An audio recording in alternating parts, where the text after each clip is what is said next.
नागपूर जिल्ह्यातील हिंगणा तालुक्याअंतर्गत येणाऱ्या कान्होली बारा ग्रामपंचायतीच्या उपसरपंच आणि इतर सदस्यांनी आपल्याच कार्यालयात भ्रष्टाचार झाल्याचा आरोप केला आहे। भ्रष्टाचाराच्या तक्रारीवर कारवाईच्या मागणीसाठी हे सर्वजण सोमवारी जिल्हा परिषदेच्या मुख्य कार्यकारी अधिकाऱ्यांची भेट घेण्यासाठी पोहोचले होते। कान्होली बारा ग्रामपंचायतीचे उपसरपंच आणि इतर 13 सदस्य सोमवारी नागपुरातील जिल्हा परिषद कार्यालयात मुख्य कार्यकारी अधिकाऱ्यांकडे त्यांच्याच ग्रामपंचायतीत भ्रष्टाचाराची तक्रार घेऊन आले होते। या सदस्यांनी ग्रामपंचायतीत भ्रष्टाचार झाल्याचा आरोप करत चौकशी आणि कारवाईची मागणी केली। या सदस्यांनी ग्रामपंचायतीच्या सरपंचांवर भ्रष्टाचाराशी संबंधित अनेक गंभीर आरोप केले आहेत।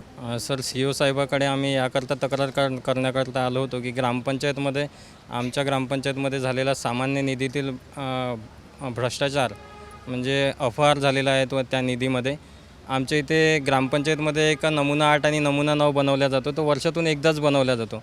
पण जर तुम्ही आमच्या इथचं कॅशबुक चेक केलं तर त्यामध्ये दिसेल आपल्याला की 10 ते 12 वेळा त्या नमुना 8 आणि नमुना 9 साठी ते पैसे काढण्यात आले आणि अशाच प्रकारे म्हणजे हुकुमशाहीच्या दिशेने ग्रामपंचायतमध्ये काम चालू आहे। तर त्याकरताच आम्ही निवेदन देण्यासाठी आलो आणि आमच्या सर्व सदस्यांची मागणी आहे की गावामध्ये जर किंवा देशामध्ये जर लोकशाही टिकवायची असेल तर हुकुमशाही पद्धत आपल्याला बंद करावी लागेल। सर्व ठरावानिशी आपल्याला कामं करावं लागेल आणि जो कारभार झाला आहे भ्रष्टाचाराचा त्यावर कारवाई झाली तर निश्चितच यापासून दुसऱ्याही ग्रामपंचायत बोध घेतील आणि लोक जागृत होतील, एवढीच आमची अपेक्षा घेऊन इथे आलेलो होतो। माजी जिल्हा परिषद उपाध्यक्षा कुंदा राऊत देखील ग्रामपंचायत सदस्यांसह इथं पोहोचल्या। उपाध्यक्ष असताना कुंदा राऊत यांनी त्यांच्या जिल्हा परिषद सर्कलमध्ये येणाऱ्या बोखारा ग्रामपंचायतीबाबत असेच आरोप केले होते। राऊत यांनी या तक्रारींवर कारवाई करण्याची मागणी केली आहे, अन्यथा तीव्र आंदोलन करण्याचा इशारा दिला आहे।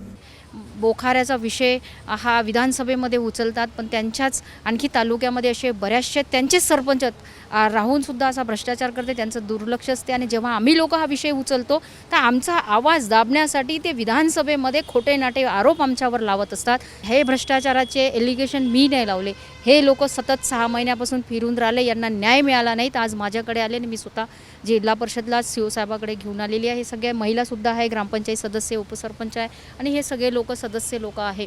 तर आम्हाला एकच न्यायाची भूमिका आहे, न्याय मिळाला नाही ते सगळ्या लोकांना घेऊन इथे जिल्हा परिषदला आंदोलन करू, एवढा या ठिकाणी आम्ही सांगते।